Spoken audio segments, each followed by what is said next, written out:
You know, for those of you who listen religiously to this show, or for those of you who don't, I spoke in an earlier episode with Maury Povich about his obsession with golf.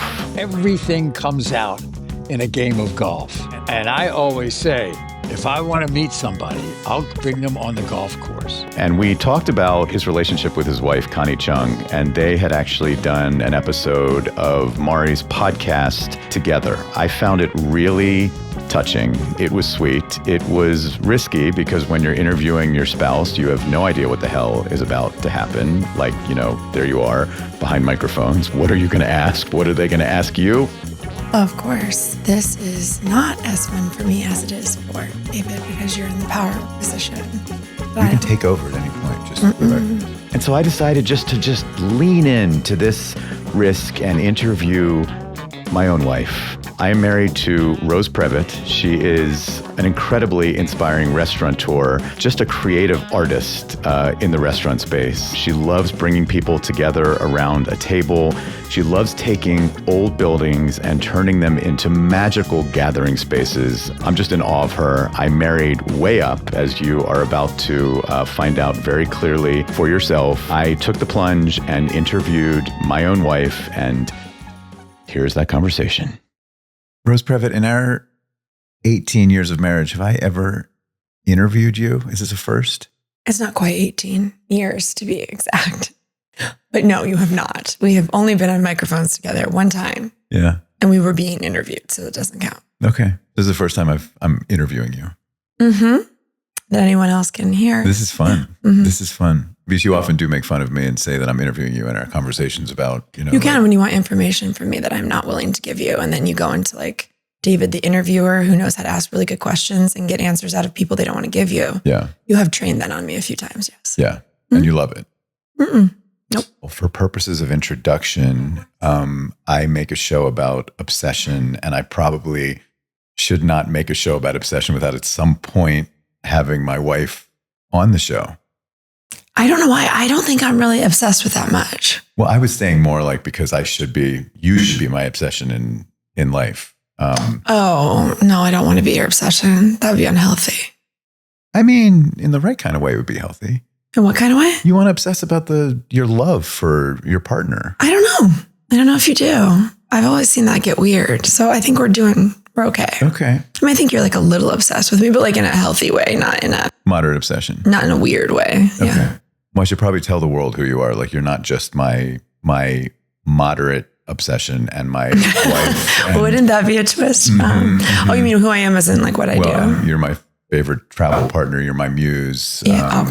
You're the most important person in my life. But in addition to all of that, you're a very accomplished restaurateur. Thank you. You have the award-winning restaurant Maidan in both Los Angeles and Washington, D.C., which was on all the best of new restaurants lists in the country. I'm allowed to be your publicist because I'm married to you. You have Souk, another fabulous restaurant in D.C., and Medina. And yeah, you're pretty cool. So I'm happy we're doing this. Thanks. I'm so scared. Don't be scared. About what's coming next. Yes, go ahead. Well, no, I think the value we can bring to this enterprise, to the people who listen to this, it's like navigating our obsessions with our work, and how they relate and interact with our marriage. I assume it's a struggle that many people can relate to, and work-life balance and how we've dealt with that. Because I feel like you and I are particularly committed to, obsessed with our jobs. And it has been hard at times to figure it out together. Yeah, I think that's fair. I'm impressed we always have figured it out.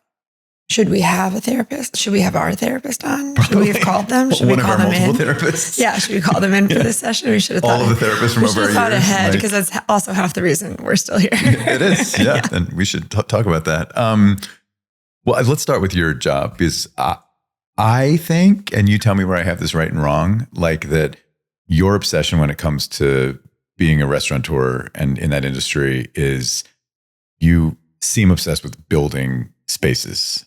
That, I have benefited from the cooking that you and your family did together when you were growing up and being married to a Sicilian Lebanese person. I eat a lot of good food, and I know you've been cooking with your parents and your brothers forever. So the culinary side of it is there, but I feel like building spaces out of old ass buildings that don't look like they could be restaurants is kind of your thing. Is that fair? Yeah, I like a forgotten building, or something that someone only saw as a factory or a warehouse or something.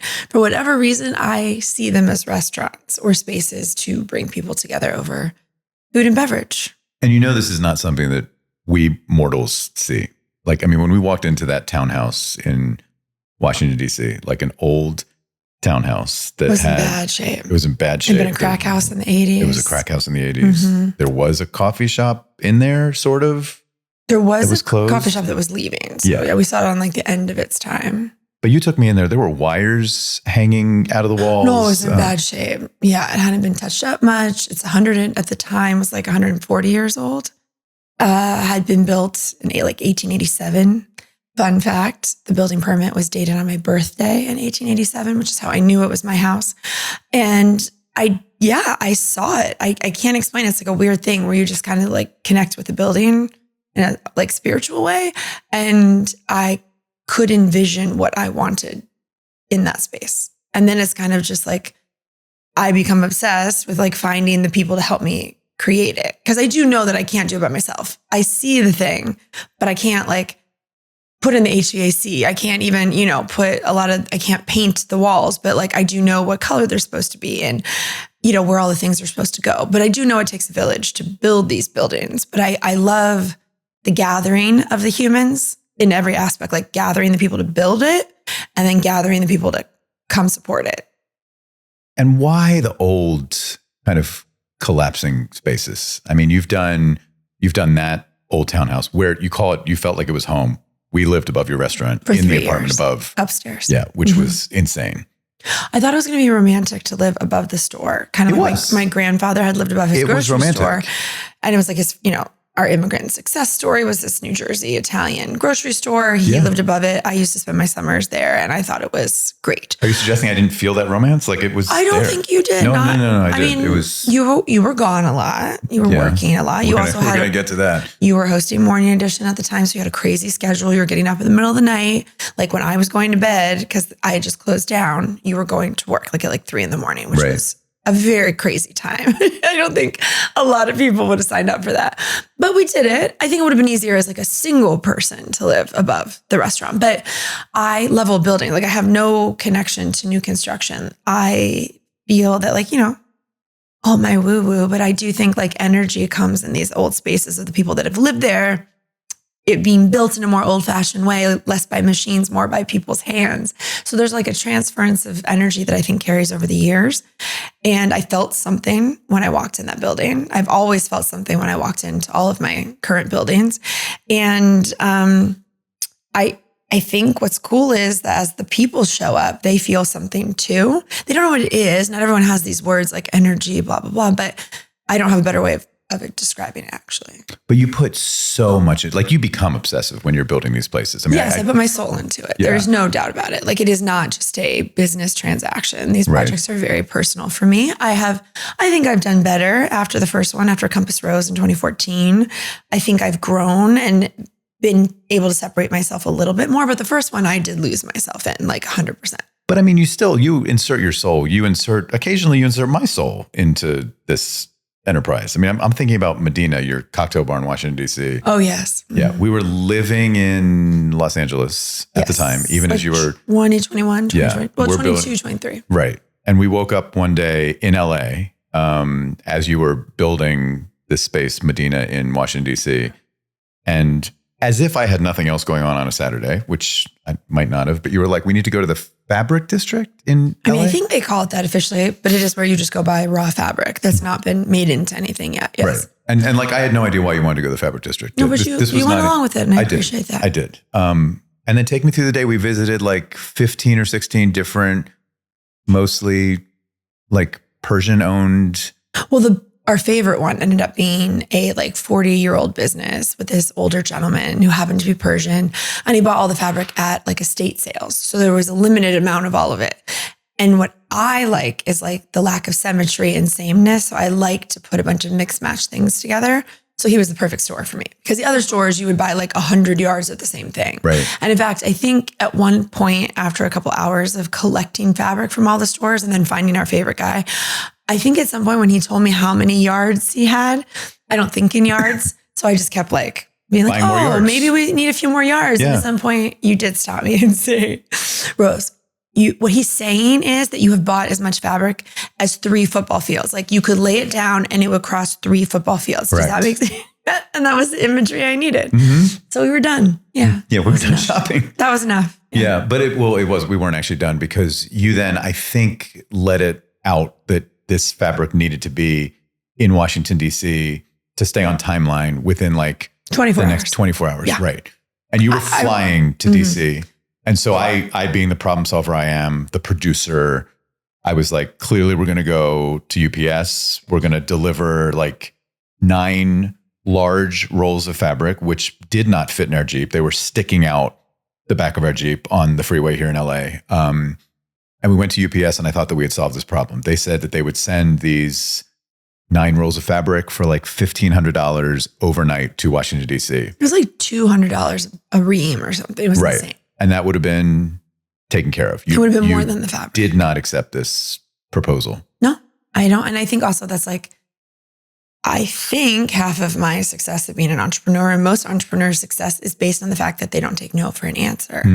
Or they just don't take like the first thing, the first offer, if it's not the best offer, right? You have to like negotiate. I knew that I could get that fabric in 2 suitcases and just take it on the plane with me. And then I wouldn't have to pay the $1,500. At most, I'd pay like $200 all in baggage fees, and I would get it to DC myself. I mean, that was a leap. Like, I mean, extra bag fees are like $75 sometimes, and you had 9 of them. Like this was not clear that this was going to be cheap. No, we have, we take United a lot. I know I got some free bags. But I was not coming with you. You were proposing that you were going to carry 9 suitcases full of fabric. So we just went to Marshall's and got those duffel bags. We did. And then I think maybe where it was a little difficult for a minute was, it was warm. We don't have air conditioning. We live in Venice Beach. So we maybe tried to lay out the fabric on the floor of our very small apartment. Let's just explore what laying out the fabric means, because these rolls, these tubes would not fit in suitcases. No. So we did have to take all of the fabric off of the rolls. Correct. Then in 80-degree heat. In the house, very small house. And then, all laid out on the floor, and then we had to refold it essentially to fit get into duffel suitcases. bags. Yeah. And it worked. And what it was, like 8 or 9 duffel bags, all of which I think, again, all in were $200 or $400, still a bargain compared to what they were offering us. You helped me get it there. And then I got it off myself, thanks to those carts at the airport. And then when I got to the restaurant, other people helped me. It wasn't that hard. The big question, do they not sell fabric in Washington, D.C.? They do. That is true. There's not like a wholesale district in the District of Columbia. That's like what they have here in Los Angeles. There's fabric. You could have made this. Yeah, but it's like the challenge and the sweat, and there was a lot of sweat, almost tears. Again, this goes to my thing. It added like energy to these otherwise inanimate objects, right? Like we were adding energy. We there were was like sweating in the library, in the living room. Effort and dedication. And I do think a friend of mine, Maria, always likes to call me a psychic shopper, that you also kind of just like... I actually never heard that. Yeah, Maria always says, you like sometimes just buy something, you don't know why, but like I didn't have a rhyme or reason. 20 years with you now makes so much more sense. Yeah, psychic shopper. You don't like, sometimes it just doesn't make sense, but you just know like I need that, and then later it will make sense. Yeah. And all of that fabric, I mean, think about it. There was barely a rhyme or reason, but if you walk into Medina in Washington, D.C. right now, it is all hanging from the walls and the ceiling. And it's as if everyone else thinks we intended it. Like, oh, she must have picked that fabric out of a catalog. No, look what we did. So my dehydration and sweat and like all of that are now beautiful cocktail bars. part of the space. Yeah. And people love it. And I don't think it would be as special if we had just bought like uniform fabric out of a magazine or offline and, just did it the way that so many people do things, which is just the easy way. Laugh. Yeah, never do it the easy way. So your project in Los Angeles that opened Maidan LA recently, it was like all of what we're talking about on crack, I think. You visited an old factory. And I went with you and walked in, and I think I had gotten to know you enough where I walked into this old factory that was shutting down. I was like, oh shit, she's going to try and put a restaurant in here. Well, I wasn't actively looking, right? Like we are at this time, but this is 2019. So we're bi-coastal. There's a real estate company in DC that knows the restaurants in DC. So approached me about looking at some property they had bought on West Jefferson Boulevard in this like West Adams neighborhood, which is really near Culver City, which is where we are right now. And so I wasn't even looking. I was brought to the building, and then it looked like the vision I've had in my head for about 10 years of a marketplace, like a market that it felt like the markets around the world that we went to, like when you were covering Russia and we were traveling all over the place. We went everywhere. We went from Asia to the Middle East to Mexico, and everybody has these cool, amazing marketplaces, but they all have like high ceilings and they're very big. And in the middle of DC, it's very hard to find such a building. But in LA with so much industry, they have all these old factories. And this one happened to be a very old factory because of, do you remember what they made? They made leather books for coin collectors. Yeah, the books that coin collectors use to put their coins. That's literally all that was in there. Yeah, very narrow focus. I mean, one of the only factories in the world that did that, they said right? there were only like 3 in the US. And didn't we meet the owner when we went to visit them? He was nice. And he was like supportive of you opening a restaurant. Yeah, I wanted to make sure like it hadn't been pushed out or something I didn't want any bad energy, so I had to check. Yeah. And clearly he had inherited the building, made a fortune on the sale, and was moving to Seattle very happily. So yeah. But what did you do in this old factory? I mean, you built a space. I made the market. It took years, and you would not. It was 2019, so then COVID happened. So we put it on ice, restarted the process in 2022, and then got delayed due to supply chain delays, also because of COVID. So COVID was like a through line of, delays. And we just got it open 5 months ago, but it did take, it's 10,000 square feet. And it did take that long construction wise. There are a lot more regulations in California than I'm used to, but also it's just a lot more square feet than I'm used to. And then to make it like multiple kitchens, essentially, because you have, there's 7 businesses, 3 are mine, 4 rent from me. And it was my biggest design project yet, the biggest build for sure, most challenging build for sure, but it definitely came out like I wanted. Is there ever a downside when you're focusing so much of your energy as a restaurateur on building spaces? Yeah. Like, do you overlook, things that can go wrong? Right. Like a million things. We had so many construction overages. So every design project, every build has overages, but I've never done anything bigger than 3,200 square feet. So I had no idea how many more costs would be associated with 10,000 square feet of construction overages. So the initial price tag kept going up and up and up in an nerving way. And dealing with that was unexpected. I guess I should have expected it, but I had no idea. And yeah, you have to overlook some other stuff. Like, it's never going to be perfect.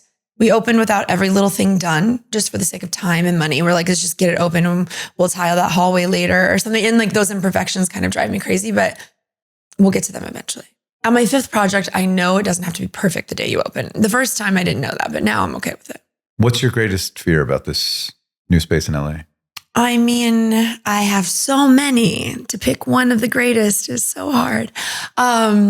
We always fear that people won't come, right? Like, that's just every restaurateur's fear as you build it and nobody shows up. It's like that, like 16 candles, right? Don't you have a birthday party and nobody comes? Like that feeling. And people have been showing up since we got there. So the worst fear has not been realized. It's been wonderful. I think one of the challenges is that it's a new neighborhood for food and beverage. There's not a ton of concepts. So you don't have like a mass of people who come thinking it's a night out on the town. We're going to bar hop or something. Like, it's not that kind of neighborhood. So that's adding some challenges like during the week. It's busier on the weekends. But Tuesday, Wednesday, Thursday are proving to be a little bit more of a challenge to get a car-based population to stop, especially as gas prices are like through the roof, like to make an extra stop on their way home. But you've done this before. I mean, this is like your restaurant from DC. But it's not. It's so much bigger. And it's a new concept that no one's ever done. Like, truly, there's nothing like it. Like, there's food halls and there's restaurants, but this is kind of like 5 things in one. You can order food 10 different ways. You can take it to go. You can sit down. You can order from a QR code. You can have a full meal at made on hostess, bartender, server situation. But sometimes people's heads sort of explode when you give them too many options. So there's definitely like sometimes people are like, I'm confused. Oh, you're just confused because I'm not telling you exactly what to do. I'm actually saying, go with God, like figure it out, have fun. And I think in a more like screens-based society, when I say to people like talk to strangers, sometimes they're just like, no, don't just write it down or something. I'm like, no, like go ask somebody what to do. Like there's kind of this idea that I'm forcing connection. But the space is built already like a beautiful community. The neighborhood has been very welcoming and shows up like every day. I feel part of it was like we were living here so many years. I didn't feel like we had great friends, but not like a community. Like I build community in these spaces. And once we decided we were going to be here for the long haul, I had to build something because that's how I build community. Yeah. No, I think you really do build community. It's not just spaces. Oh, no, that's where the people, there'd be nothing. I wouldn't just build a building and walk away from it. I got to fill it with people. You have questions about my work obsession? Oh, your work obsession? I don't know. I'm just thinking about, we've been on this journey. Our marriage has been so focused on your journey and your profession. I feel like I've always set my priorities aside, in the marriage to make sure that in all these years were getting everything that you wanted and building these restaurants. Do you want to start at the beginning? You want to start with the fact that like I was 23 when I met you and I was your waitress at a bar in Capitol Hill. And I thought you were 40 because you walked in in a suit and a tie. And I was barely out of college. So I had never even met anybody that went to work in a tie. And you already had an amazing job at 26 years old because you were actually 26, not 40. But I didn't know the difference back then. I only looked 40 because of the suit, right? I mean, I looked young. Yeah, your hairline had nothing to do. It was just the suit. And so yes, hun, like your job determined everything. I thought I was going to move to Mexico City after a brief internship in Washington, D.C. And I was going to go perfect my Spanish and live in Mexico City. But I fell for you at said dive bar in Capitol Hill. Despite the tie. Despite the 40-year-old suit and tie. And we stayed 6 years because you had this amazing job. You were like at the time, the youngest White House correspondent to ever be in the press corps, which is amazing. And you were on Air Force One every other day doing cool stuff. So it didn't feel like taking you away from my whimsical Mexico City experience was the right thing. And I loved a lot of things about DC as well. I mean, I made my own friends. I had my own job. But I didn't, at that time, it wasn't what it is now. Remember, like we were eating chicken fingers and quesadillas. There were no really nice restaurants like there is now. There wasn't as much of a nightlife like there is now. Also, I was really happy with the chicken fingers and quesadillas for the record. You're a simple man. I was not. I was like, oh, New York bars and restaurants are better. And then I finally got myself to New York in 2008 while you were out covering the Obama campaign. Because again, you cover elections, you cover presidents. And you were not a restaurateur yet, we should say. You were. I'm not. I had a master's in public policy and I got a job at the New York City Council so that I could go finally experience New York, which I had always wanted to do. While you were gone for many, many months covering. It was very helpful to you in grad school. Like, when you were. You read my papers. I mean, among other things. Yeah, but I mean, you were gone. Like when you covered an election, you were gone for months at a time. So to the point that when I got this job, I got myself to New York. Yeah. I put your stuff in a U-Haul with my brother. Sure did. And I sent you the address. Said, this is where you live now when you're off the campaign trail. I was like, I'm not leaving you, but I am leaving this town. Your things are at this address in the East Village. Come if you want to. I mean, like, it was kind of to that point. And the girls I worked with didn't even think you existed for the first couple of months. They're like, she's got a fake husband, this poor girl. You did show up to cover the economy for a year. And in less than a year, after I was just getting settled, you come home with another dream job. Like, oh, well, I know I had that White House stint and I know I just got to cover the recession from New York City. But now, remember how, your exact words, remember how I always want to be a foreign correspondent, and remember how it's really hard to be a foreign correspondent these days because they're like closing bureaus to save money. And remember how we love adventure. And wouldn't you want to move to Moscow, Russia? I mean, that was a good pitch, wasn't it? Like, I feel like. Yeah, you know me. So you like hit all of my soft spots, but like, dude, never in my life did I want to live in Russia. I'm all Mediterranean descent. I was never meant to live in the cold, let alone one of the coldest places on earth. And I think it was actually just being a little bit naive. And I did love adventure. And we were young enough that I was like, okay, we're going to do this. But I did have to give up New York and a job I liked and just blindly got on a plane and left with you. And it's as we have done years of therapy over this, I say that very seriously to everyone.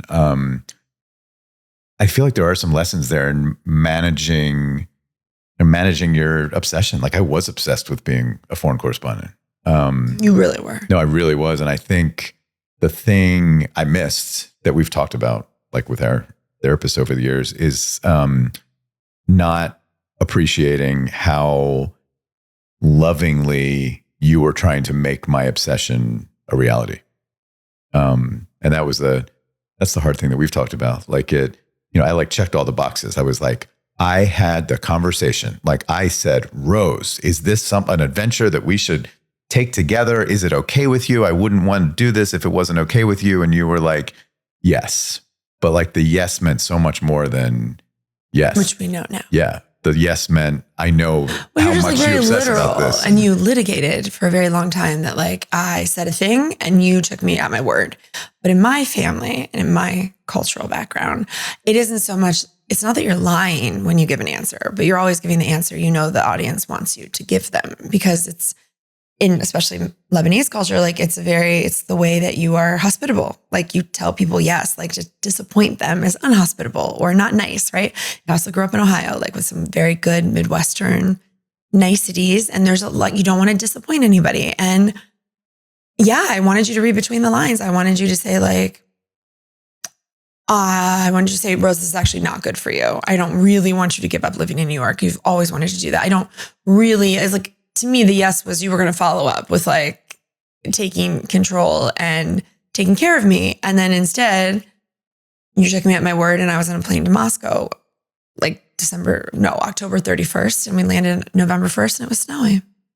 But I also think that wouldn't it have been, even if we ended up going, like for me to just like show you that I recognized the sacrifice. Yeah, you didn't get it for many years. And that's where I feel like, I don't know. It's feeling seen. Like I didn't feel seen. Yeah. I know this is more common now to say these words, but even back then, it was kind of long ago now. Like, and in our age back then, I wasn't quite 30. Like we weren't even using words like, I don't feel seen, but I didn't at all. Yeah.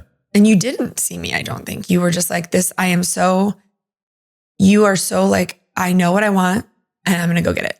And in my history with you, you always do. You always get the job. I think there's so much, like the fact that we could work through things like that around an obsession that was mine. I don't know. It's like you and I talk to our friends who are younger couples all the time. We talk to our friends who have gone through divorce. Like it's those moments that like, if you can work through them and figure out sort of this understanding with therapy and stuff like that, then you've grown together. And if you can't, like, then maybe you move on to someone else and it's not the right relationship. But like we say, I say this all the time when I talk about that period and how we've grown from it. Like you have to recommit to the person you're with, like every day, like fall in love again every day, because we change and we evolve and we grow and we learn things about each other. And if you're not open to that kind of stuff, then it's just not going to work. Well, yeah, we also like grew up together. Like we started this very young, which a lot of our friends didn't meet or start dating so young, right? We just did. We didn't have control of that. And so at least I kind of grew up with you, right? As an adult. And so did I. I was 26 when we met. I was still growing up. You had a little more life experience than me though. Like I had nothing. I came out of the cornfields, like met you. To me, you had a much more worldly life than I had at that point. And I was sort of enamored by it. Like, and I thought your job was really romantic and exciting. And I was always proud of you and believed in what you were doing. Like your journalism was so pure. And it was hard to ever say no to anything because I believed, and I do believe so much in good journalism. You were telling people stories. Back then, it's like the Bush presidency and we thought it was bad, But we did at the time. And you telling these truthful stories to people was inspiring. And I was very enamored. And, but we changed a lot along the way. And we could have quit a bunch of times, but we didn't. Yeah. I had someone tell me the other day when they heard how young we were when we got together. And I always joke about like the hard times in casual conversation. though I'm happy to talk about the serious stuff. But in that day, and he's like, wow, you guys don't have kids? And I was like, no. He's like, it's really extraordinary for a couple that doesn't have kids to stay together through hard things. And he's like, that must mean that you guys really want to be together. And I was like, this is like a random person. I had just met him too. And I was like, I guess so. Yeah, I think it's true. We didn't have, everyone just says, hey, we're staying together for the kids. And you hear that all the time. We didn't have that. We could have just pieced out a long time ago.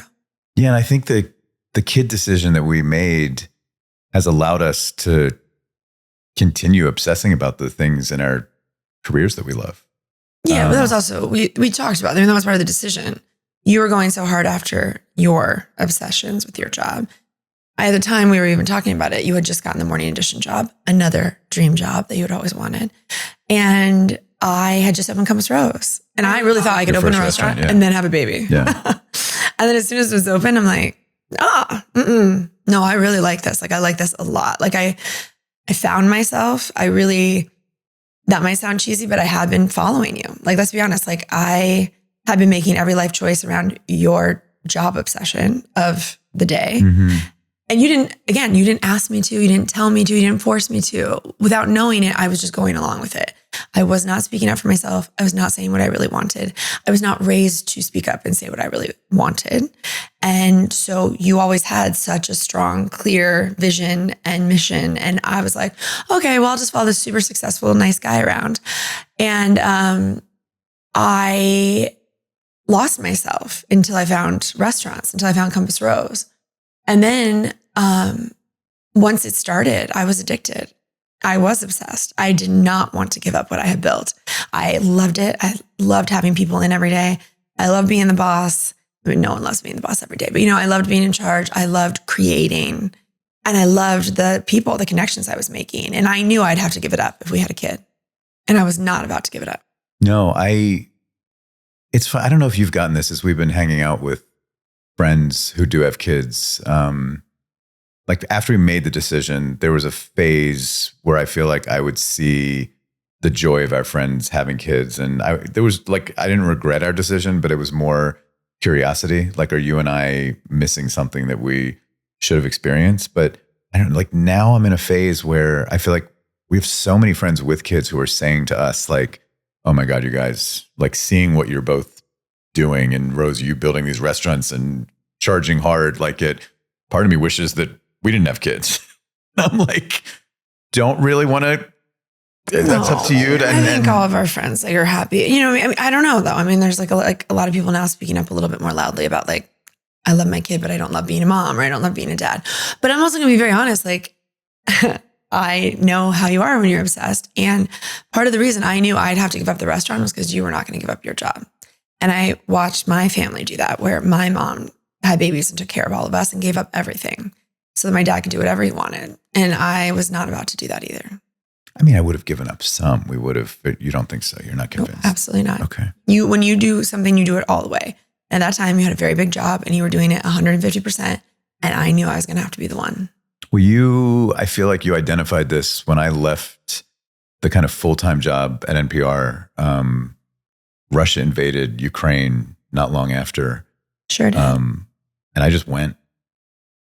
Like, you couldn't even think about there was going to be a war and you weren't going to be there. Yeah. That's insane. Well, in that part of the world too, because I have some Ukrainian family roots, and I'd covered Russia. Like, I felt called, but it was also an obsession with the adrenaline of being in a conflict zone. Yeah, we've talked about it. Like, your love of action and excitement and storytelling under pressure. Like, it was the conflict that seemed to be, of all the conflicts you've covered, the one that was most appropriate for you. But you had just left NPR. I literally was like, finally, this guy's going to stop just like running off to war zones. But as the person obsessed with his job and his career, you found a way to get there. And I couldn't believe it. Most people wouldn't. You didn't even have a news agency that you were tied to at the time. And before you know it, we're in a car driving to Pasadena to buy you a flak jacket, which I did not love at all. But I saw the same person who always like goes after the job. Like, and to be very fair, I think you're right. I don't disagree with you when you I've always trusted your judgment. Like, I don't think your judgment's been off. I don't think you've run to the wrong thing or whatever, but it is amazing that as soon as you got out of it, like our wedding, I was determined it might not happen because I thought if there was a conflict anywhere in the world, you would go, or at least all of our guests would go. Well, at least we scheduled our wedding on a non-election year. We were smart 100%. about that. Yeah, we're not the only ones. A lot of people, reporters at the time, were like planning weddings around election. We couldn't have gotten married in an election year. You wouldn't have been there. I would have prioritized. But that's what I'm saying. And I don't say this with malice. Like, I have an enormous amount of respect. It's just that I did grow resentful at times, right? Like, but it was always when I was giving something up. And in that case, I was just really nervous because you were going as like a one-man show to a war zone. Before, you always had a big company backing you up and like emergency lines and lots of people watching you. And then all of a sudden you're just going to go by yourself. But you did. I did. For multiple months. Is that okay? I don't think that one was super okay, actually, but we've worked through it. You told some beautiful stories. I mean, what is the take home for you from our journey and how we've managed these obsessions that we've kind of brought up? Like, my take home? Yeah. What does it say about us that we're still sitting here, still, in my view, falling in love again every day?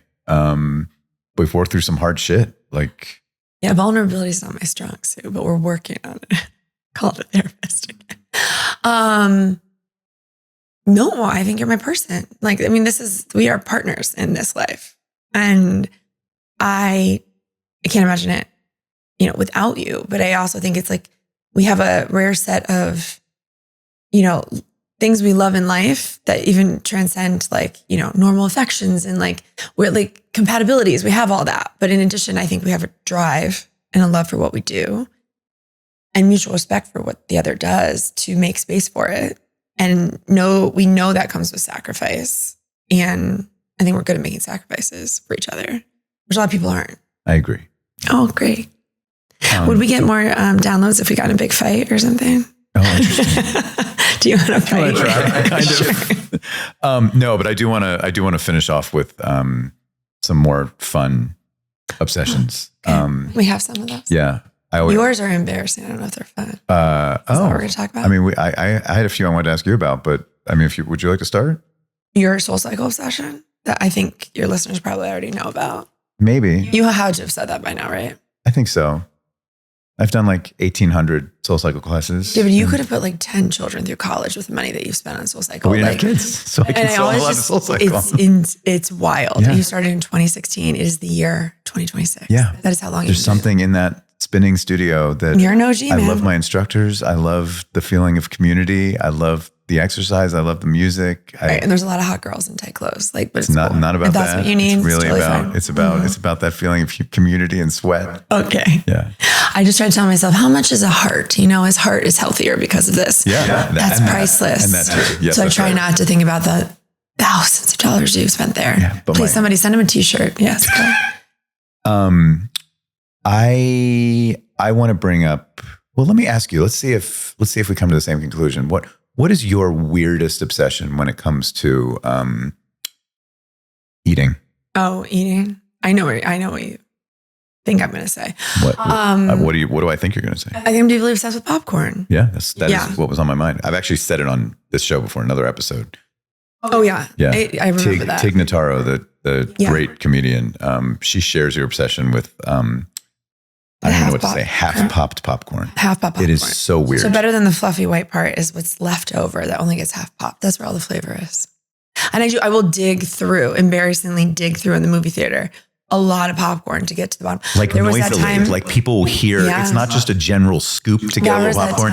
It's like, it literally, it's excavating. But I don't even know. It's almost like I'm blind, like I black out almost. Like, I don't know. I guess I have to have it. It's the most obsessive behavior I did it in the airport that one time. One of my most successful, scavenging. It's like I'm a scavenger, like some kind of animal that needs this food. And don't stand in your way. Like if I put my arm in to get a little regular popcorn, it's like. Well, if you also take one of mine, I'll get really mad because you don't appreciate them like I do. Yeah. And they're like gold. They're hard to find. That time in the airport, that Chicago popcorn company that's all over the airport. In O'Hare, yeah. I did finally one time succeeded in getting a woman to go to the bottom of the popcorn machine, pull out this little drawer that has all the hot pop seeds, and she gave me a bag of them. And she was the only one. This is the tray that catches the non-popped kernels. popcorn? Yeah, they're at the bottom if you ask. But she was the only one. I got Isn't denied. that shit dirty down there? Like old grease? It's just like a filter. It's not on the ground. And you like pull it out and it's like a little tray full of half pop popcorn. She put them in a bag for me. I was so happy. Because that's like industrial size. That's not like at home where I just have like a pot. No, it's crazy. I don't know if it's the crunch, the flavor. I also realized the other day, I even associate popcorn with comfort. I was really sad the other day. And I wanted popcorn. It's like my comfort food too. Mm-hmm. Yeah. Popcorn is that just the half pop though? Or I could give away the rest. But if you just give me the half pop kernel, I will eat the other stuff. But like, I don't love it like I love the kernels. Yeah. That wedding that one time, that was also another big machine. Which wedding? Walker's wedding. At the end of the night, I got someone to give me the kernels and put them in a cup. Wow. I ate them all the way home. Everyone should know that that's the way to your heart. Mm-hmm. Yeah, I found you like a company that made half popcorn. Shockingly, they went out of business. Shockingly, because I think I'm the only one. You and Tignataro. You think I would keep them alive, but no, I might have been the only one that was eating them. But yeah, thank you for your effort. Next weird obsession. When we got on airplanes, they give out the little wet wipes, what do we call? What are those? Antiseptic wipes. No one gets more excited to grab those from a flight attendant. You often ask for multiple ones. You often make sure that I have one so you can take it from me. And we sit down in an airplane seat and you go at it. Like, I'm surprised you're not cleaning like other passengers' faces because you're literally like tray table, seat. You're like, I'm not a germphobe though. Like I work in a restaurant. I clear other people's plates and glasses. If you had a phobia to germs, you could not work in a restaurant. You couldn't be in a restaurant as much as I am. No, I don't mind people. But I like to sleep on planes, and I don't want the thought of cozying up to someone's sweaty head that was just on that seat before you. Just knowing I've disinfected it is like comfort and helps me sleep. Mm-hmm. And the tray tables are vile. Like they're vile. You have been validated by I was a long-time bartender. I had the satisfaction of cleaning my bar top at the end of the night. Uh-huh. I do feel that when I clean I don't want to clean it. We're paying a lot of money for a plane ticket. I don't think I should have to clean it. But the fact is they don't clean them anymore. So I just do it. Even one time, I do keep those wipes in my bag. I mean, you can buy them. It's not like we're so cheap I won't buy these. I don't know why, but if I'm in the store, I won't think to buy them. But if I'm on the plane, I will grab extras from the flight attendant. Mm-hmm. But you know that one time I fell? I was opening Medina. I know exactly. And I had really bad shoes on. I was in an alley, going into our car. Anyway, I tripped and I really screwed up my knee. I was bleeding and it was dirty and I had nothing on me, but one United antiseptic wipe. It might have kept me from getting an infection because I used it to clean up my wound. That's pretty amazing. I mean, United should know how handy it is. Speaking of embarrassing. Speaking of these white square-like products, you and your family are obsessed with Kleenex. Like all of us who've married into your family, it is probably the most bizarre it's a thing medical I've ever seen. Condition. You have sinus problems. It's genetic. That's why we all have it. But like being married to all your siblings, going to your parents' house in Ohio, it is like there are Kleenex everywhere. Because we have a condition. Not all clean Kleenex. Like to make fun of people's medical conditions, David. What is the medical condition you're dealing with? Sinus strain. We have sinus problems. I don't notice that you have sinus problems more than any other human sinus problems. I don't publicize it like we are right now. No, but also tissue, traveling, we'll be at a Spanish restaurant in Spain. Mm-hmm. They don't just have napkins. They'll have a box of tissues on the table, especially in the Middle East. Mm-hmm. Tissues are handy to have around. But like you use them a lot. I have a sinus You and your brothers.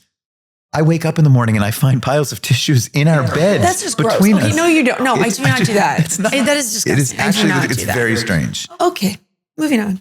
Okay, any obsessions you want to bring up before we close? Anything you want. That planning travel calms you, that you are obsessed with travel planning. Like if we even say offhandedly, we might go to the beach on such a day, you will have everything like a triptych from a AAA, in the old days, just laid out within minutes. You can't I love stop the United Airlines app. As soon as you bring up trip, I'm on it. You can't stop yourself from plane tickets. You get the ground transportation, ferry tickets. We just did that in Argentina. It's very calming to me. Is there a trip you want to take that you want to tell me about I would right not now? start right now because you literally wouldn't finish. I You'd get literally your would not phone finish out. the show. Where do you want to go? Travel planning, Soul Cycle, football, the Pittsburgh Steelers are your obsession. I mean, that's just a fact. That's great.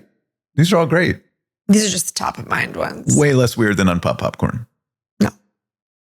I love you. Love you too. Thanks for doing this.